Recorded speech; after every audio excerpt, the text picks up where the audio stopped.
I'm Sam Swires, Research Operations Manager for STRI Group. Going into my 8th year now of working with the All England Lawn Tennis Club, and Will, who joins us. Will is the senior groundsperson for Championship Courts on site at Wimbledon. Do you want to tell us a bit about yourself, Will? Hi, yes, Sam. Yeah, as you say, I'm the lead groundsperson here for the Championship Courts at the All England Lawn Tennis Club. I've been with the club now just past 19 years in March, so long-standing relationship with yourselves at the STRI, dating back to, I think Andy Newell was still our lead back when I first started before Mark Ferguson and then yourself, Sam. So yeah, long-standing relationship and good relationship with all you guys. Yeah, and I think we can touch on that history and relationship. I mean, as far as I know, that stretches back over 50 years now in some sort of relationship, a lot of agronomic support at first, and probably branching out then into sort of mid 90s when a lot of research work sort of helped push them surfaces on. We can say a lot of work from Eddie and Andy, like you say, of especially then the boom of ryegrass breeding, probably, which we always say now that's the start of the sort of research relationship between us two, probably about 30 years ago. Yeah, definitely. As you say, when Eddie took over back in 91, 92, I think that's when he strengthened the relationship with STRI and Andy Newell. And we started looking at the best grasses for tennis trials, which has been ongoing ever since. Yeah. And obviously proved incredibly fruitful as one of the first trials. And you see how the grasses have changed since the early 90s and how it used to wear out compared to how we wear out now just on the baselines. But yeah, obviously, as technologies have changed, more and more research has come in, be that lighting rigs, wetting agents. Um, we're doing the line marking compound trial at the minute. We're doing all sorts of LED lighting as well now as that moves forward. So yeah, it's always been at the forefront of everything we do. Is you know, with the help of you guys, is making sure we're on the cutting edge of all of the technologies. Yeah, and it's sort of them early inkling ideas, isn't it, where we get them in the ground up at Bingley and see if there's any sort of legs in them. I mean, that's a perfect one. The grasses, that's the 31st year now we've tested grass seed in this way, specifically for you guys and specifically for tennis. I mean, that main focus now is perennial ryegrass, but there were fescues in there and bents to start with. Um, I mean, even if we go for it chronologically, that extra bits then in the 2000s with managing power annua and using the Coro, using ether fumazate and collaborating that with the better grasses and improving them surfaces and then going on to things you touch on. I mean, the other big one is soil type, the Yeah. reduction in clay that we've done over the past, 10 years. Installation of new courts, soil depth has been a big thing, reducing the standard 300 mil construction. Still getting good playing characteristics at 275 now. Yes. Even looking at 250, replacing gravel with permavoid and them sort of experimental court builds. Other things you touch on products, wetting agents, irons, pigments, fertilizers, conditioners maybe back in the day, but not so much now. Yeah. Um, I think probably irons is a good one. That change from the old irons to the chelated irons and not getting the blackening up anymore. And obviously all of that come through testing and trial work as well, just to make sure that it was going to be fine for us. Because the last thing we need on a nice hot tournament is for that iron that's in the plant to all of a sudden go black. So yeah, as you say, all the new technologies in chemical use and everything trialed with you guys first, and then make the way slowly through practice courts, um, maybe even down at Rains Park and Rampton before they even make it onto main site practice. I think it's a lot quicker process now than it used to be, even in the early 2000s. Um, I think the science that you guys do almost cuts out a couple of years for us having to trial it everywhere. But um, yeah, as you said, we've always got to be aware of chemicals coming off the market. You spoke about ether fumicate there, still on the market, but it's at a reduced use, reduced rate, so that actually the efficacy is not there quite as much as it used to be. So what can we do different? So again, the steam sterilizing, it's not something that we've trialed at Bingley as such yet, but obviously came in as a control for the poor annual once that ether fumicate stopped being as efficient as it used to be. So yeah, it's ongoing, and I'm sure it will be for many more years because technology never stops. And the power annual will still always be there. It certainly will. It's like you say, couple it with other ideas from the industry wide, what other people are up to. We've tested different cultural methods, different sort of chemical control as well, and hopefully we can still keep coming up with them answers and different renovation techniques. And you touch on things like introducing them at other venues. I mean, at Rains, that was the biggest one for soil Yes. type, soil depth, and hybrid technologies, which is probably at the forefront now where we're at. We were in amongst of the peak of that, let's say, and we've tested that for The just more gone 8, 9 years now at STRI, specifically for tennis, different bases, different hybrids, and we've seen good value in them of extending the season as well, haven't we? And coming and combating the typical UK weather, let's say. yeah, definitely. We've had again upgrades in technologies in um, hybrid. If you think back to like the mid '90s when 3G football pitches come in, and at Preston and QPR and Luton, they didn't hang around very long because they weren't very good. But you look at the hybrid pitches now in football at Tottenham and Wembley and places, and then we've taken those sort of um, those methods and then changed the soil typing from their sandy loam to our more clay loam. And like you say, you've been doing the trials up there to make sure that we can still get the playability out of the um, hybrid courts, potentially with a lower clay percentage, like we have done down at Rains Park. We've over halved the clay percentage from when I first started at Wimbledon. We were over 20%. Now we're at 18, and some of the hybrids are down at 9, and we're still getting that same playability. So really good. And then obviously trialing the stitching as well alongside the carpets, just to see the difference in that. And the feedback from all of those has been, well, actually, it's been quite quiet, which is a nice thing actually, because you only tend to get feedback when players aren't happy. So if there's no news, it's usually good news. And Exactly. but from an agronomy side of it and from a maintenance side of it, it's definitely been more harder wearing, and we've been able to maintain them, get them back in play after big rain events quicker. So yeah, definitely improvements there. Yeah, and it's nice for us now to be able to draw them comparisons. We've seen it using the wear machine up at Bingley for years and years of being able to wear them surfaces out, how they react, how they grow back in, how they take a renovation, how long you can let them get lean for. It's now good to be able to start drawing them conclusions and comparing both against each other. I guess that leads us on to capturing that sort of them playability characteristics and being able to draw on them and compare them. And we do quite a lot of that data collection in the lead up to them tournaments, um, capturing surface hardness, moisture, live grass cover.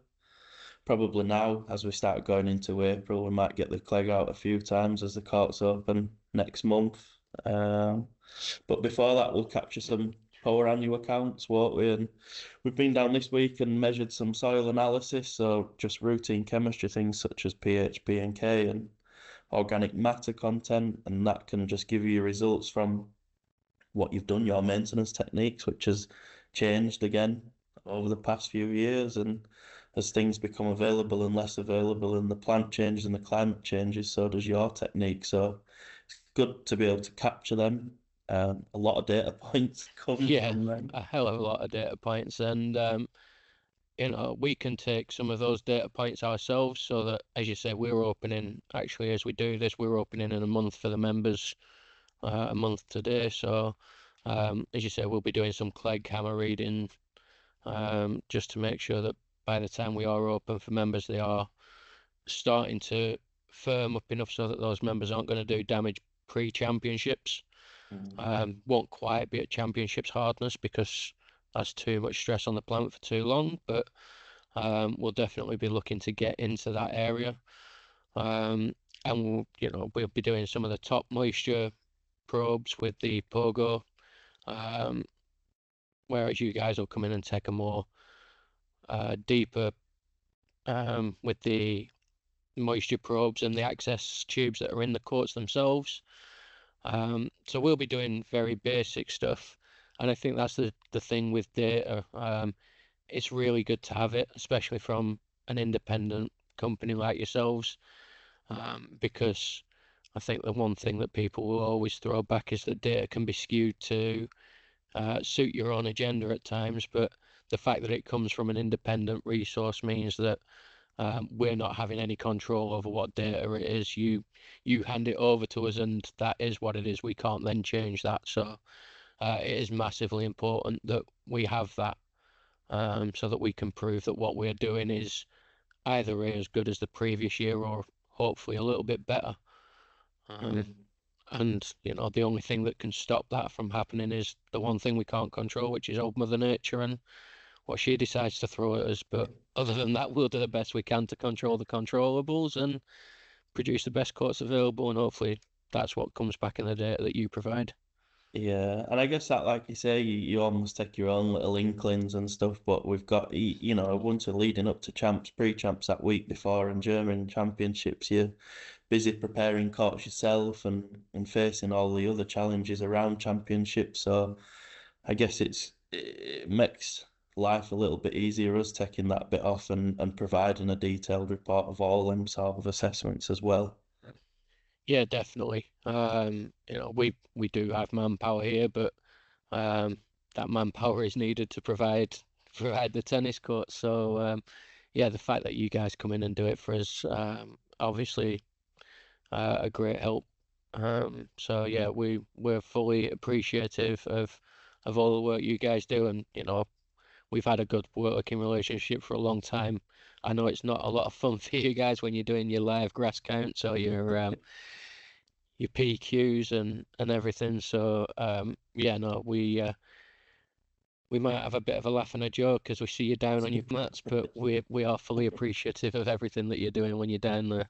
Yeah, I guess for them people that don't know what we do, then during the championships we'll measure, and the week prior to it, every day we'll measure surface hardness using the Clegg hammer, moisture as well, spoke about down the profile, so at 50 mil increments, down to either 350 mil or 400 mil into the drainage layer. We'll measure live grass cover by eye, which on the go courts or stadium courts is 800 spot IDs per court across 5 courts, so 4,000 spot IDs a day.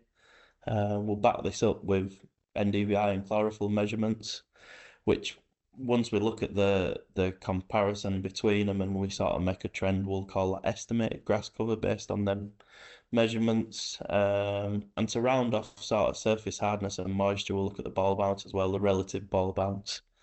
So that for 3 weeks straight is, yeah, monotonous, but it provides a lot of feedback, not only on maintenance techniques, preparation techniques. You end up with new equipment, things like that, equipment changes. The weather is the main one, as you touched on. That it is good to be able to document the weather as well and how that affects or how it's changed your preparation of the courts too. So Yeah, a lot of definitely. data is gathered, and I guess it's good for you maybe to explain what you do with that data on a day to day, probably during the champs and then maybe later on in the year, how that influences management or maintenance techniques. Yeah, I think if we touch on the day-to-day first during the championships, the surface hardness data, the soil moisture data that you're providing, helps us influence sort of alongside the forecast that we'll be checking and the weather of the day. So if it's been hotter, we know we can get more irrigation down. But actually, is that the best thing at 50 mil? Are we already where we need to be? So without the data that you get, we could be throwing down water for no purpose whatsoever. So we have to use everything in conjunction. Um, and obviously, it's massively important to the court preparation to make sure that that court's as safe and playable for the whole championships, because there's no other sporting event where you're playing consistently on such a small area for sort of 8, 9 hours, potentially even longer, for 14 days straight. So it really does have to be spot on. So yeah, day to day during the championships, as we said, that really informs our preparation for um, the night's works, and then hopefully making sure that we can get on, we can cut a mark first thing in the morning with no detrimental effect. Um, but then to go back to like the year round stuff, so as you mentioned, you'll be coming in early May and doing a poor annual count or grass count. And hopefully we'll be in the high 90% again for poor annual for perennial ryegrass, sorry, not for poor annual. We should be very low percentages of poor annual. But that will help us as we go through the playing season to decide if we need to do a little bit more scarifying or grooming, but also it'll help influence our decisions when we come to the renovations at the end of the year. So where we started with the Coro back in the early 2000s and we were at maybe 30-40% poor. Now when we're at 0.2 to 0.5%, it actually stands out a lot more because it just looks so much different. And we then have to decide if that's a coat that needs to be scarified, if it needs to be corrode, if it needs to be steamed. And we use your data and collection alongside what changes during the season to inform that. And obviously that's made, as you mentioned, a change to the machinery that we've had come into the club. So from the Coro back in the 2000s to trying to get a bit more aeration in through the winter with the Air 2G2, which was always a bit of a struggle for us.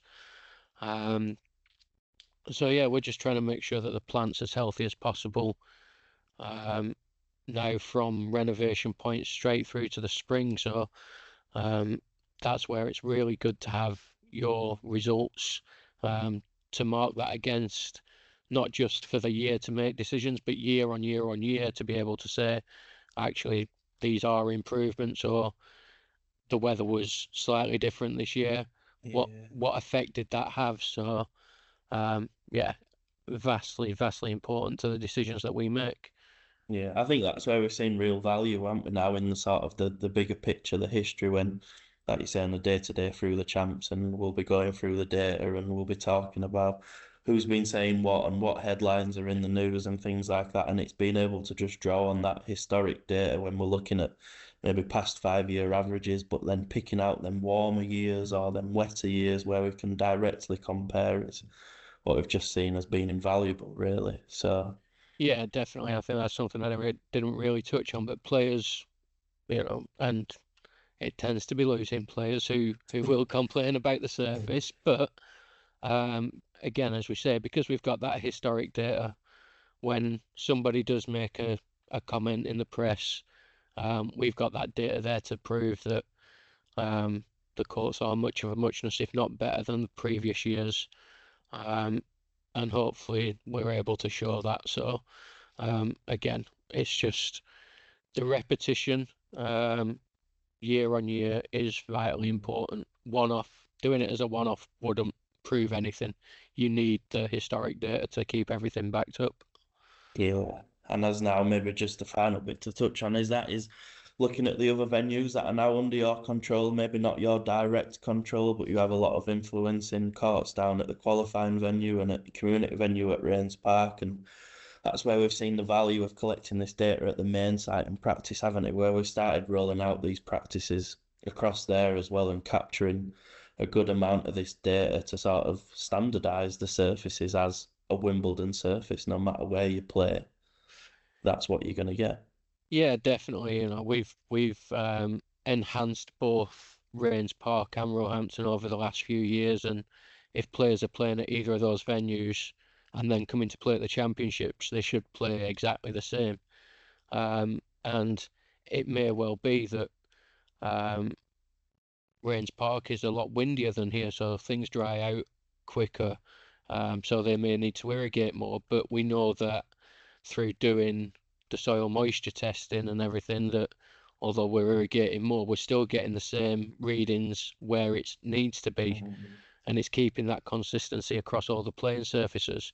Again, a lot of new courts that have gone in at Roehampton, they needed to be, those players that are doing the qualifying at Roehampton, if they are lucky enough to end up winning that tournament and come into main site, again, it's no good them playing on something that is, essentially not the same as a championship court. So the only way that we can prove to everybody that they are the same is through the data that's collected. And the data that has been collected over the years helps us inform how we've gone about building courts. How, like you mentioned earlier on about the change of the depth of the root zone and everything, but had no detrimental effect to playability. Yeah, obviously, the more and more testing that we do, the better the courts will become, but everything will become a standard. So that, like I say, if you're at Rains Park, Wimbledon, or Roehampton, you can be confident that the surface you're playing on is exactly the same. Yeah. Yeah, and it'll continue. And I guess that future point then of where we go from here, research and testing and data collection, I think it's very much, business as normal and business as usual, and we'll carry on doing that. But for other people to hear maybe what you're up to, you've touched on bits before, we're still looking at grass seed and cultivars, at perennial ryegrass and the new stuff that comes through, soil type, soil depth again, lighting type. Lighting type's definitely a big one. We know that the high pressure sodium's coming off the market in February of 27. So we need to be at the forefront of that. And you've been doing the LED light trials for us, as well as us engaging with a few companies and having some trials in here. So yeah, it's massively, massively important that we carry on doing the research for the future, because that's the only way we stay future-proofed, for want of a better term. But yeah, obviously, it may be that some of the testing that we do, say wetting agents or line marking compounds, you might trial 5, 6, 7, 8, and there might not be that much of a difference. But without doing the testing, you'll never know that. So it is vitally important, almost a no result's almost as important as a blatantly obvious result. Yeah, So 100%. yeah, really, really important that we carry on working on making sure that whatever new technologies come out are the best for the courts. And we also have to keep in mind, obviously, sustainability. Everybody wants to be net zero by 2030. And how do we go about that? Do we have to reduce our nitrogen input? Do we have to look at some way of capturing carbon? So yeah, all that sort of testing as well will be coming to the fray, definitely. And I'm sure you're already doing quite a lot of sustainability testing anyway. But we've looked in the past, we looked about the potential for anaerobic digestion with grass clippings and turning that into electricity. So again, that might be something that we look at again in the future, especially when we've got a whole new site across on Wimbledon Park Golf Course. Is it something that becomes even more important because all of that green waste needs to be dealt with in a sustainable manner? Yeah. So yeah, again, there's always going to be new things that come to market. There's always going to be technologies that leave the market, and we have to find a replacement. So testing will be ongoing, hopefully as long as I'm here, hopefully as long as you're at STRI, and it'll carry on being to the betterment of grass court tennis. Yeah, and I think that's an important point probably to touch on and finish on, is that the work you do is for the benefit of Wimbledon, but not only for your courts, but for grass court tennis in general, specific to the UK with the grasses that we've got here. But a lot of the trial work that you run is not just for high budget professional venues like yourself. It does cover a broad range, and you're happy to disseminate these findings to all grass court tennis groundsmen across the UK, and maybe they might find benefit in certain areas where others don't. So I think that's a good point to touch on and say this is for the benefit of grass court tennis as well. It definitely is. Without the other venues and the other tournaments, there's no Wimbledon. We need players to play on grass, and I've heard it said before, and I'm sure you have as well. There is nothing better than playing on a good grass court. There's nothing worse than playing on a bad grass court.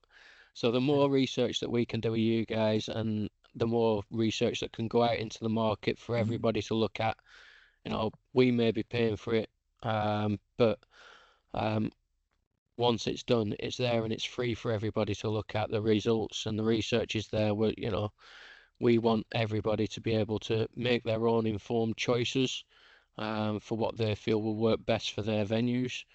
And yeah, you mentioned about the UK venues, but obviously we're also, since Mark Ferguson joined as our club agronomist from STRI a few years ago, he's also overseeing some of the other pre-Wimbledon events in Germany and Holland, Mallorca as well. So some of the research that we do here, while the grasses might be slightly different, especially maybe in say Mallorca, looking more warmer climates, we're actually able to use some of the other research to help inform some decisions out there as well and help them with providing grass courts for their tournaments as well.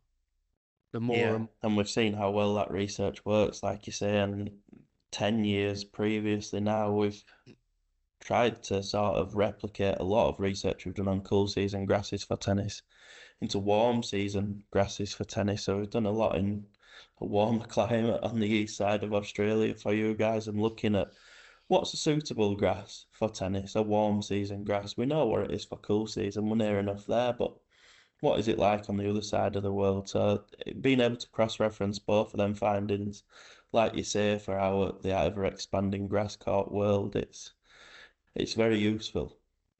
the Yeah, more definitely.